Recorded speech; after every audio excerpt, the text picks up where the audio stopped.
Let me tell you about the day everything went sideways in the Galactic Council. My name is Ambassador Krill Knox, and I represent the Zentaran Coalition. Well, represented things are a bit complicated now. You see, I was there when humanity decided they had enough of our, shall we say, particular way of doing things. Order in the Council. High Counselor Mira Voss banged her ceremonial gravity hammer against the quantum-stabilized podium. The sound echoed through the massive chamber, bouncing off the walls of the Station 7 meeting hall. Her purple scales flickered with frustration as she tried to maintain control over the chaos erupting around us. I sat there watching the pandemonium unfold, my sensory tentacles curled in amusement. The other representatives were losing their minds, some literally, as the hive mind collective of Beta Centauri had accidentally disconnected 3 of their neural nodes in the confusion. "What do you mean they just left?" Trade Minister Jax Pulsar demanded, his bioluminescent spots flashing rapid patterns of disbelief. An entire species cannot simply leave. But they had. Earth and its colonies had packed up their quantum transmitters, shut down their embassies, and ghosted the entire Galactic Council faster than a Proximan sugar glider could snatch the last cookie from the break room. Not that I was bitter about that incident last week. The humans submitted their withdrawal notice precisely according to Article 7249, subsection Q, paragraph 3.14159 of the Galactic Charter, announced Protocol Droid TX 789, its voice carrying that insufferable tone of mechanical superiority. They followed all proper procedures, including filing their intent in triplicate, with notarized quantum signatures and temporal stamps. Security Chief Rax Prime, a towering mass of crystalline silicon life form, rumbled in what I recognized as their species' version of a snort. Of course they did. They knew exactly how to work our system, right until the moment they decided to break it. I couldn't help but chuckle, earning several disapproving looks from my fellow ambassadors. The humans had always been different. They asked questions no one else dared to ask, proposed solutions that made the Council's bureaucrats turn various shades of their species' respective colors of distress. Ambassador Knox. High Counselor Voss turned her attention to me, her scales now a deep indigo of concern. "You spent considerable time studying human culture. Please explain to the Council how we failed to anticipate this unprecedented act of species-wide insubordination." I straightened my posture, adjusting my ceremonial robe. "With all due respect, High Counselor, we did anticipate this. The humans told us exactly what they would do, multiple times, in multiple formats, including an entertaining presentation featuring something they called interpretive dance. The memory of human representative Amanda Blackwood performing a dramatic routine titled Bureaucracy Blues during last year's Galactic Cultural Exchange still brought a ripple of amusement through my chromatophores. They submitted 2,347 proposals for procedural reform. I continued, pulling up the data on my neural interface. My personal favorite was their suggestion to reduce the number of required forms for emergency aid from 57 to, and I quote, "any number that is not completely ridiculous." A murmur rippled through the chamber.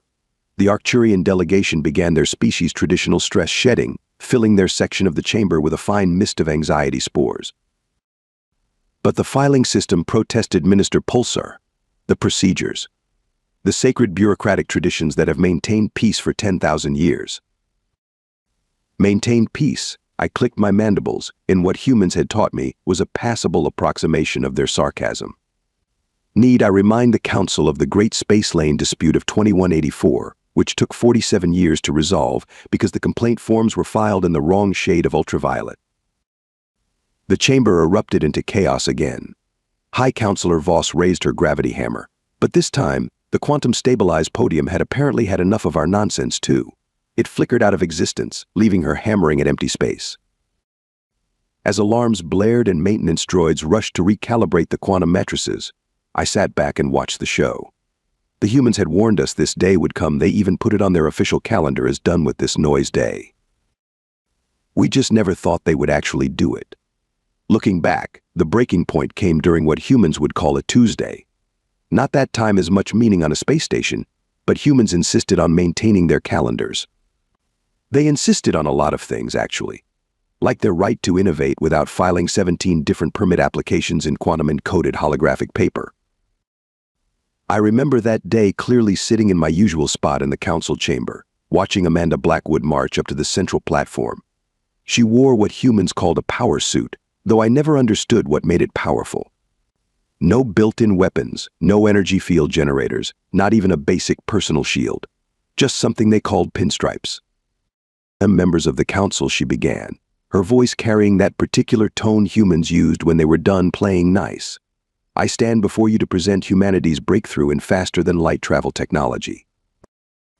The chamber's universal translators buzzed with activity as various species processed this announcement. High Counselor Voss's scales shifted to a cautionary yellow. Representative Blackwood Voss spoke with practiced diplomatic patience. The Council has already established the approved methods of faster-than-light travel. The current system has functioned adequately for 3,000 years. Amanda smiled. Not the usual diplomatic smile we were used to, but something different. Something that made Security Chief Rax Prime's crystalline structure vibrate with unease. Adequately, she replied, pulling out what humans called a laser pointer, though why they still called it that when it used quantum entanglement to highlight things, I never understood. Let me show you the data from our latest tests. The holographic display lit up with numbers, charts, and something humans called memes, their peculiar way of conveying complex information through pictures of small Earth creatures with amusing captions. Our new drive system reduces travel time between galaxies by 87%, Amanda continued. It uses 42% less energy, produces zero quantum waste, and best of all, she paused for effect, it runs on coffee. The chamber erupted. The Arcturian delegation began stress shedding again, this time producing enough anxiety spores to trigger the emergency ventilation system. Preposterous, shouted Minister Pulsar. The laws of physics clearly state. The laws of physics, Amanda interrupted, raising an eyebrow in that uniquely human way. Or the laws of the Galactic Council's Physics Regulation Committee. I watched Trade Minister Buzz Stellar, another human representative, trying to suppress what they called a snicker. He had warned me this was coming during our weekly game of what humans called poker, a strange ritual involving cards, bluffing, and something called trail mix. High Counselor Voss raised her gravity hammer, which had been quantum recalibrated after the previous incident. Representative Blackwood, any new faster-than-light technology must undergo the standard approval process. This includes 300 years of testing, 7,000 safety inspections, and approval from all 57 subcommittees of the Department of Transportation Innovation Prevention.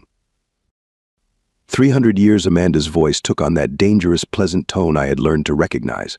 Humanity went from horse-drawn carriages to landing on their moon in 66 years.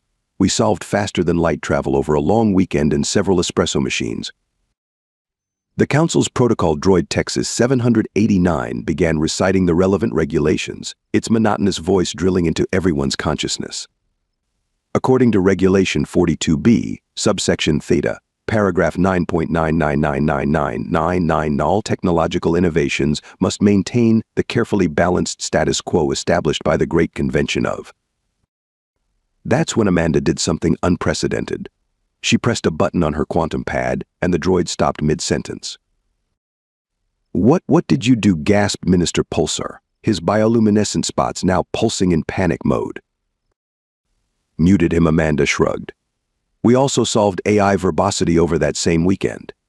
Amazing what humans can do when they're properly caffeinated. The chamber fell silent.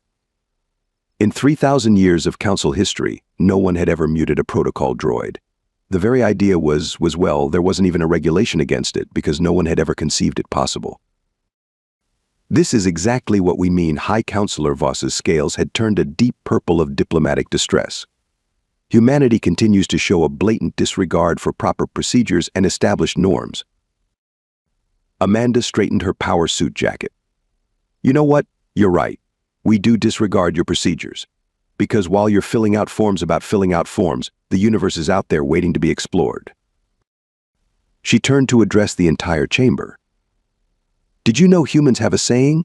Red tape can strangle progress, though in this case, it's more like quantum encoded, bureaucratically approved, subcommittee-reviewed tape. That's when I noticed something odd. Throughout this entire presentation, Amanda had been sending subtle hand signals to other human representatives scattered throughout the chamber. I had learned enough about human body language to recognize this wasn't their usual animated way of talking. They were counting down. Therefore, Amanda's voice took on a formal tone, as per Article 7249, subsection Q, paragraph 3.14159, humanity hereby gives notice. The anxiety spores from the Arcturian delegation reached critical levels. That we're out. Peace, and with that very informal human farewell, she pressed another button on her quantum pad. Every human representative in the chamber simultaneously stood up, pulled out small devices, and vanished in a flash of what appeared to be coffee-scented quantum displacement. The last thing we heard was Amanda's voice, somehow broadcasting through the chamber's supposedly unhackable communication system. By the way, we solved quantum encryption too. Have fun with the paperwork.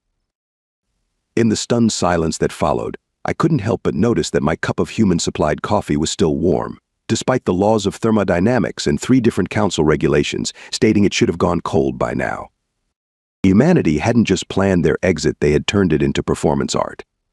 The next few weeks after humanity's departure were, to use their colorful phrase, a complete gong show. The council had never dealt with anything like this before. Usually, when species left the council, they did so after filling out the proper forms, attending the prescribed number of farewell ceremonies, and completing the traditional exchange of regretful quantum acknowledgments. But humans? They turned their exit into a galaxy-wide mic drop. The economic projections are troubling, announced Trade Minister Pulsar during our emergency session. His bioluminescent spots had been stuck on burnt orange for days, a clear sign of economic distress. Humanity's departure has created a 42% deficit in the galaxy's coffee supply alone. I watched various council members twitch at this news. Funny how many species had developed a dependency on that human beverage. Even the Hive Mind Collective had incorporated it into their neural network maintenance routine. Not to mention, continued Pulsar, his voice quavering, they took their entertainment networks with them. The Rigelian soap opera industry is in shambles without access to what humans called Netflix. A mournful keen rose from the Rigelian delegation. Their entire cultural economy had become dependent on remaking human shows with extra tentacles and quantum dynamics. High Councillor Voss's scales had been cycling through various shades of bureaucratic panic.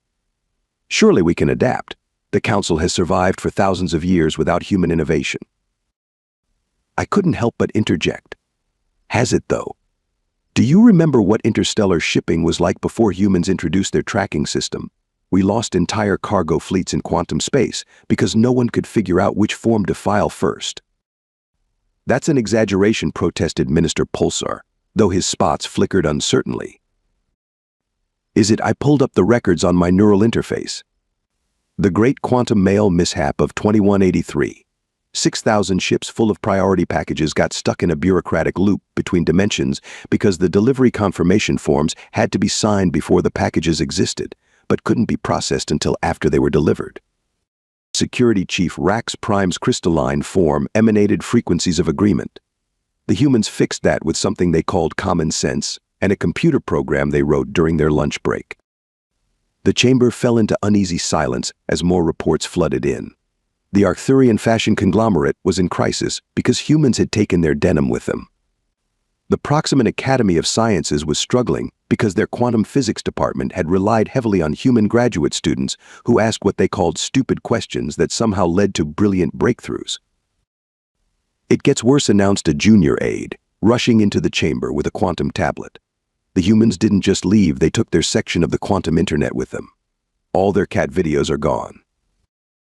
This news hit harder than the coffee shortage. Even the protocol droids, usually immune to emotional displays, slumped in their stations. I decided to add fuel to the fire. And has anyone checked on the council's budget management system? The one humans redesigned 2 years ago because our previous one took 7 quantum supercomputers just to calculate lunch expenses. The resulting panic sent 3 different species into their respective forms of stress response. The Arcturians began shed storming again, the Rigelians started stress molting, and the crystalline silicon beings began humming at frequencies that made everyone's teeth vibrate, assuming they had teeth. High Councillor Voss tried to restore order by banging her gravity hammer, but the quantum-stabilized podium had developed what humans would call an attitude problem. It kept phase shifting just before the hammer could make contact, making Voss look like she was playing an extremely dignified game of whack-a-mole. "We must maintain order," she declared, giving up on the hammer and resort to old-fashioned shouting. "The council has procedures for everything. There must be a procedure for this." Actually, I noted, checking my records, there isn't. Humanity wrote most of our crisis management procedures.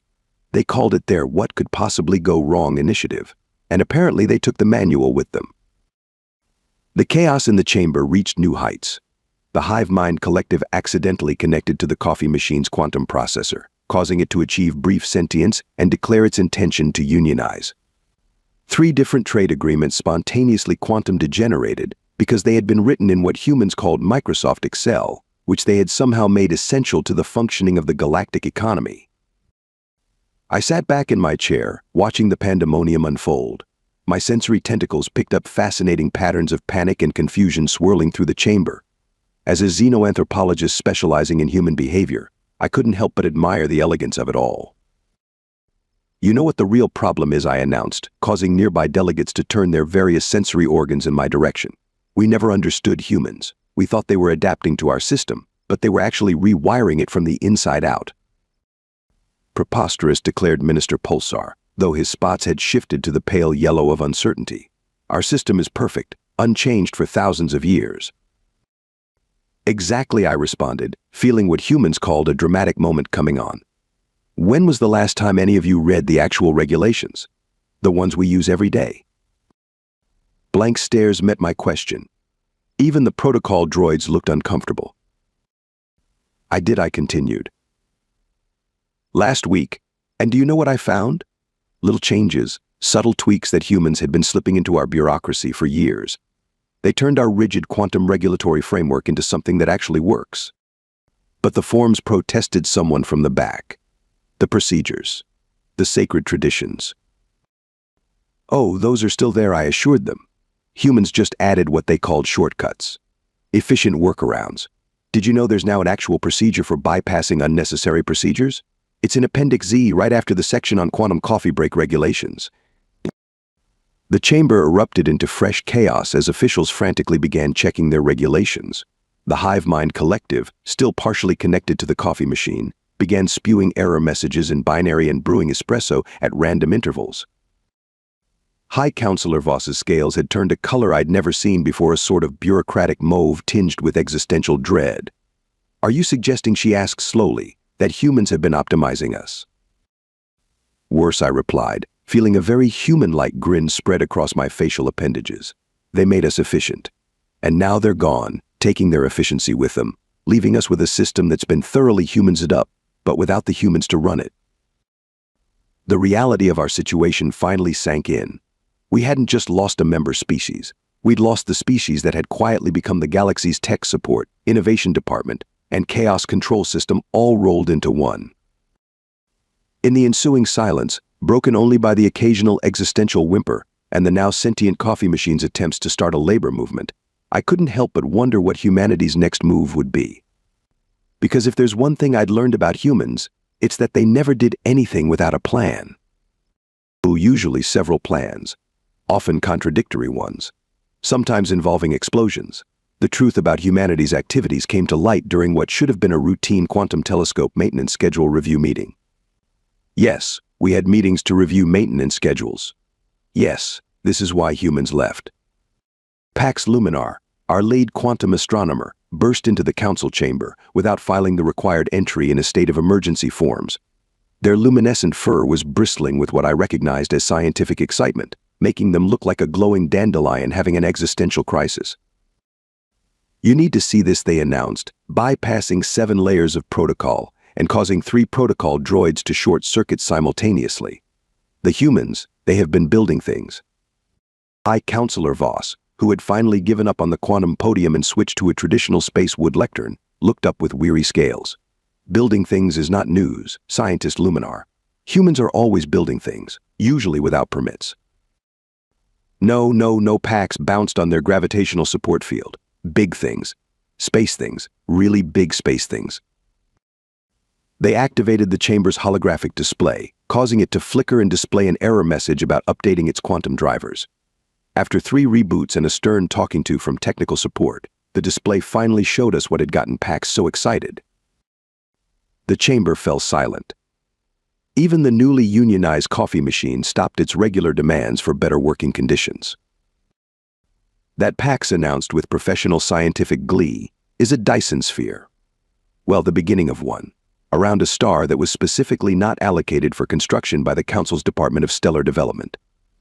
Minister Pulsar's spots turned pure white, but that's impossible. The paperwork alone for stellar construction takes at least 7 centuries to process. Oh, it gets better, Pax continued, their fur now glowing bright enough to trigger the chamber's solar protection shields. Look at this. The display shifted to show what appeared to be massive structures throughout what we had thought was empty space. Gates of some kind connected by lines of energy that definitely weren't approved by the Department of Quantum Infrastructure. They've built their own transportation network, Pax explained, practically vibrating with scientific enthusiasm. No wonder they weren't concerned about our faster-than-light travel regulations. They have not been using conventional space travel for months. Security Chief Rax Prime's crystalline form emitted frequencies of alarm. Are you saying they constructed an independent galaxy-spanning transportation system without filing a single environmental impact assessment? Not even a preliminary space zoning request, Pax confirmed gleefully. And these energy readings suggest they are using something that looks suspiciously like controlled quantum coffee reactions. The Arcturian delegation immediately began stress shedding, but their anxiety spores were vaporized by the sudden burst of energy from Trade Minister Pulsar's panic-induced bioluminescence. They weaponized coffee. The Trade Minister's voice hit frequencies previously achievable only by quantum harmonics. Not weaponized, I corrected, my xenoanthropology training kicking in. Humans never saw coffee as a weapon. They saw it as fuel. The difference is important and terrifying. Pax continued their presentation, each new revelation causing fresh waves of bureaucratic panic through the Council. Quantum manufacturing facilities that ignored all standard safety regulations except the ones that actually mattered. Research stations studying phenomena that the Council had officially classified as too interesting to investigate, and most shocking of all, they fixed the quantum internet buffering issues, Pax announced. No more waiting for cat videos to load. This revelation caused the Hive Mind Collective to briefly achieve a higher state of consciousness, though they quickly returned to normal when they realized this meant filing transcendence paperwork. But how demanded High Counselor Voss? How did we not notice all this construction? I cleared my throat, causing my sensory tentacles to ripple in what humans had taught me was a suitably dramatic way. Actually, they filed all the proper notices. They just did it through the Council's suggestion box system. We have a suggestion box system, several delegates asked simultaneously. Exactly, I replied. Humanity found the one part of our bureaucracy so buried in regulations that not even we checked it anymore. They filed everything as suggestions for future infrastructure improvement projects. Technically, since no one ever responded with a rejection. All their projects were automatically approved after the standard waiting period of 3 quantum minutes. 3 minutes. Minister Pulsar's spots were now cycling through colors not previously known to exist. The standard waiting period is 3 centuries. Someone changed it last year, I explained. The amendment was filed under Quantum Regulatory Optimization Form 32B, subsection Epsilon, commonly known as the "nobody actually reads these anyway" clause. The chamber erupted into chaos again. The protocol droids began citing regulations at random, their quantum processors unable to handle the paradox of humans following rules by not following rules. The Arcturian delegation's stress shedding reached such intensity that their section of the chamber now technically qualified as a new environmental biome. Pax, still glowing with scientific excitement, continued their presentation. And here is the most fascinating part. These energy readings suggest they have somehow achieved quantum entanglement with fun. Fun is not a quantifiable scientific property, protested Minister Pulsar. It is now, Pax replied cheerfully. Humans wrote a proof. They submitted it to the Galactic Scientific Journal under the title "Hold My Coffee and Watch This: A Practical Application of Recreational Quantum Mechanics." I watched as the implications sank in. Humanity hadn't just left the Council, they had graduated from it. While we were busy maintaining our carefully regulated status quo, they had been quietly building their own future, one unauthorized quantum coffee reaction at a time. "This is unprecedented," declared High Counselor Voss, her scales now displaying patterns that suggested her pigmentation system had encountered a critical error. "We must form a committee to study these developments. Several committees, with subcommittees, and working groups to coordinate between the committees." "I don't think we have time for that," I said, pointing to PAX's latest data stream. According to these readings, humanity's development is proceeding at what they would call ludicrous speed. The display showed new construction appearing in real time, spreading across the galaxy like quantum kudzu. Human innovation, freed from the constraints of council regulations, was experiencing the equivalent of a caffeine-powered growth spurt. Fear rippled through the chamber as the council species faced something entirely outside their experience: progress without paperwork, innovation without inhibition, development without decades of debate. In the terrified silence that followed, the unionized coffee machine chose this moment to demand a 4-dimensional break room and better quantum benefits package. Nobody even tried to fill out a form to stop it. The next few months in the Galactic Council reminded me of what humans called a game show specifically, one of those shows where contestants made hilarious mistakes while an audience laughed at their misfortune. Except in this case, the contestants were entire civilizations, and the prize was not falling hopelessly behind humanity's rapid advancement. The Regellians were the first to attempt breaking free from council regulations. They announced their intention to speed up their approval processes by introducing something they called quantum rubber stamps. Behold, announced the Regellian chief of innovation, holding up a device that looked suspiciously like a human stapler painted with glow-in-the-dark quantum paint. "With this, we will approve projects instantly." The device promptly achieved sentience, declared itself a sovereign entity, and began demanding citizenship rights. Last I heard, it had filed for political asylum in the human territories, citing cruel and unusual bureaucracy. The Arcturians tried a different approach.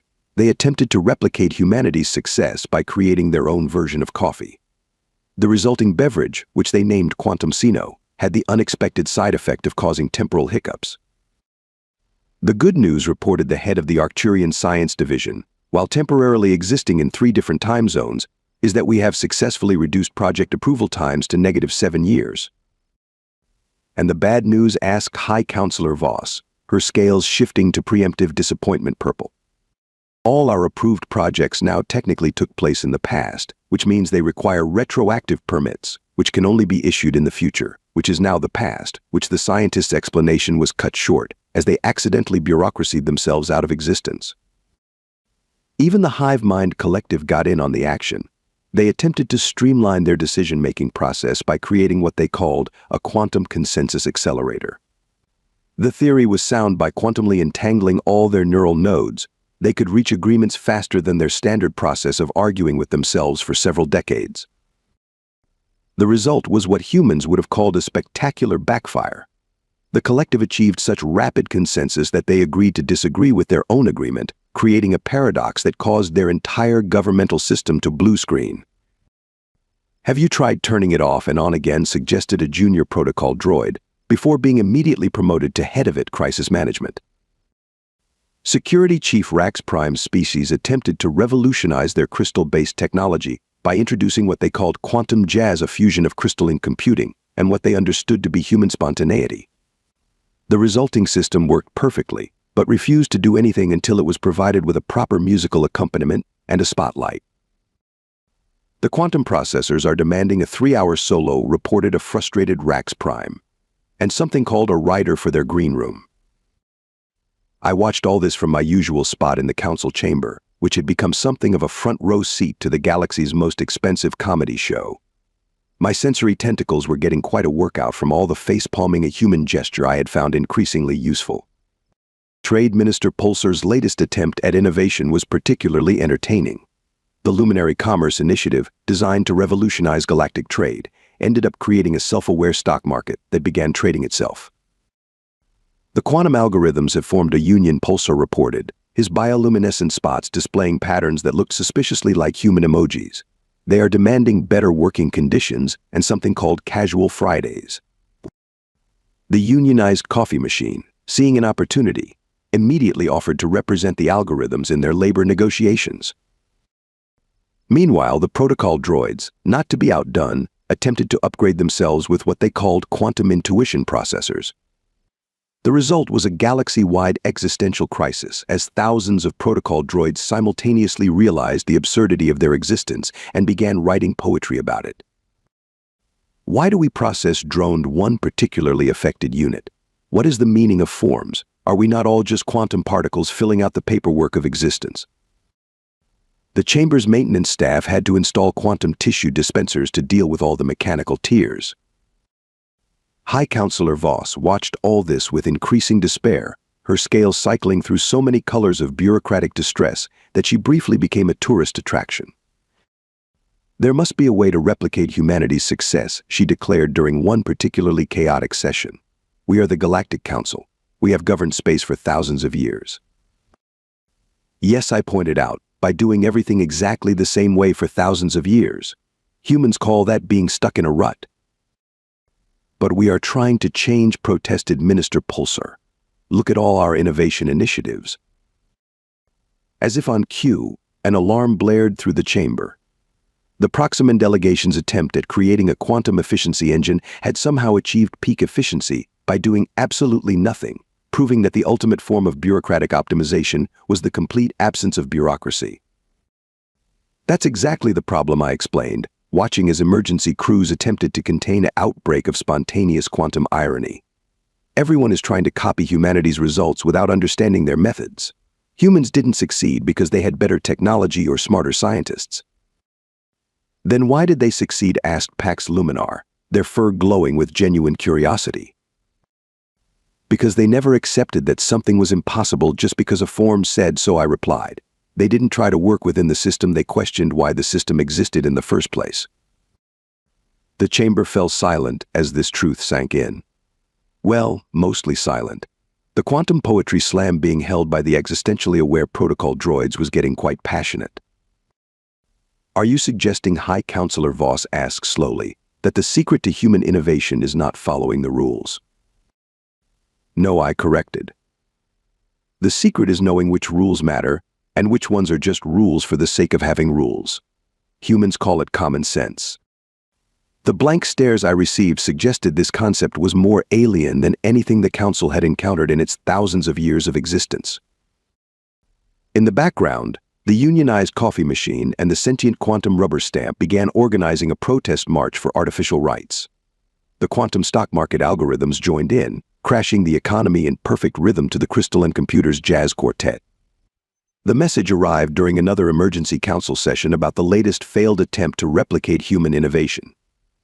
The Hive Mind Collective had just finished presenting their report on accidentally teaching quantum mathematics to a colony of space bacteria, when my neural interface pinged with an unauthorized notification.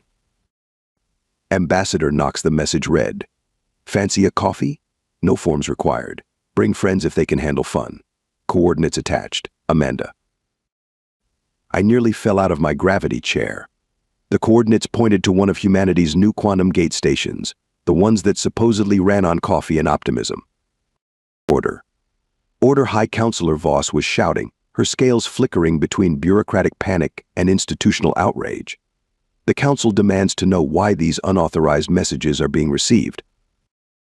Similar notifications had apparently reached several other delegates. Pax Luminar's fur was glowing like a quantum disco, and even Security Chief Rax Prime's crystalline form was vibrating with what appeared to be excitement. This is clearly a violation of Council Communication Protocol 7249B, declared Minister Pulsar, though his bioluminescent spots were forming patterns that looked suspiciously like smiley faces. The protocol droids, still in their poetry phase, began composing sonnets about the quantum nature of invitation etiquette. We must form a committee to study these communications, High Counselor Voss announced. Several committees, with subcommittees to study the committees studying the communications. I stood up, causing my sensory tentacles to wave in what humans would call a dramatic fashion. With respect, High Counselor, I believe that would be missing the point. Again. Missing what point? She demanded, her scales shifting to a shade of purple I had come to associate with impending bureaucratic meltdown. The humans are not asking for permission, I explained. They are offering an opportunity to individuals, not institutions. The chamber erupted into chaos. The Arcturians began stress shedding so intensely that their section of the chamber qualified as a weather system. The quantum stock market algorithms, sensing opportunity, began trading futures in anxiety spores. But the procedures sputtered Minister Pulsar. The protocols. The 17 different forms required for unofficial official contact. That is exactly why some of us got invitations, and others did not, I said, watching realization dawn across various alien faces. The humans are reaching out to those of us who saw their point all along. The unionized coffee machine chose this moment to announce it had received an invitation too, and was considering a career change to become a quantum barista. High Counselor Voss's scales had turned a color that suggested her pigmentation system was considering a rage quit.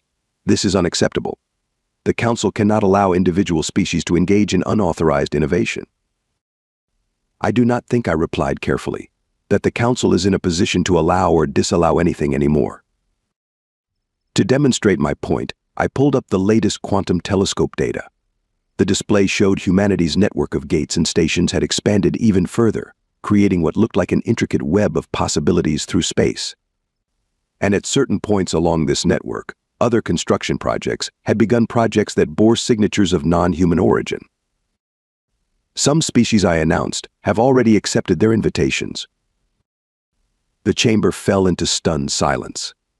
Even the existentially aware protocol droids stopped their poetry slam. Ambassador Nox, High Counselor Voss's voice carried the weight of thousands of years of tradition. Surely you are not suggesting we abandon our sacred procedures. I looked around the chamber, at faces and sensory organs turned toward me in various expressions of hope, fear, and bureaucratic constipation. I am suggesting, I said, that perhaps it is time for the Council to have a coffee break, a real one, without filing the paperwork first. My neural interface pinged again. Another message from Amanda. P.S. We figured out that faster-than-light thing. Turns out the answer was in the quantum foam of the coffee all along. Who knew? I made my decision. Standing up, I addressed the chamber one last time. High Counselor, honored delegates, sentient algorithms, and recently unionized appliances, I hereby tender my resignation from my position as ambassador of the Zentaran Coalition to the Galactic Council. I paused for dramatic effect, something I had learned from watching human entertainment broadcasts. I am going to get coffee with the humans, real coffee. The kind that violates at least 15 different quantum physics regulations and probably makes the universe question its own existence. The chamber erupted into fresh chaos. The Arcturian delegation's stress shedding reached such intensity that it began forming small quantum singularities. The unionized coffee machine announced it was going on strike in solidarity, but nobody noticed because it had already left to pursue its quantum barista dreams. As I walked toward the chamber's exit, I heard footsteps behind me. Turning, I saw Pax Luminar, their fur glowing with determination, and Security Chief Rax Prime, their crystalline form resonating with what humans would call the tune of freedom. Wait, called Minister Pulsar, his spots forming question marks. What should we tell the Council? I smiled in my best approximation of human cheekiness. Tell them we will be back. Probably, eventually, after coffee. Behind us, High Counselor Voss began the process of forming an emergency committee to study the implications of unauthorized caffeination. But for the first time in my diplomatic career, I found that I did not care about the proper procedures. Sometimes, as humans say, you just have to go with the quantum flow. 6 months after my dramatic exit from the council chamber, I found myself sitting in what humans called a coffee shop, floating in space near one of their quantum gates. The view was spectacular, the coffee was legally questionable, and the bureaucracy was refreshingly absent. So Amanda said, sliding into the seat across from me, her quantum pad displaying various construction projects across the galaxy, how does it feel to be on the fun side of progress? My sensory tentacles rippled with contentment as I sipped my quantum mocha. Like being part of something that actually makes sense, though I do miss the poetry writing protocol droids sometimes. Oh, them, Amanda grinned. They started a really successful spoken word night at the Quantum Jazz Club. The crystalline computers provide backup music. Through the shop's window, I could see the latest human innovation project taking shape, a massive structure that supposedly bent probability itself. The council had sent 17 strongly worded letters about it, all of which had been used by the quantum coffee machine to make specially flavored beverages. The council finally accepted reality, I reported, checking my neural interface. They created a new department, the Committee for Accepting Things We Cannot Control but Must Pretend to Regulate Anyway. Amanda laughed. Let me guess, CAT-WCPR for short.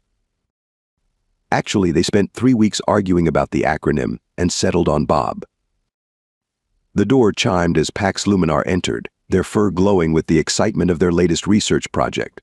Behind them, Security Chief Rax Prime's crystalline form sparkled with quantum calculations. "You will not believe what we discovered," Pax announced.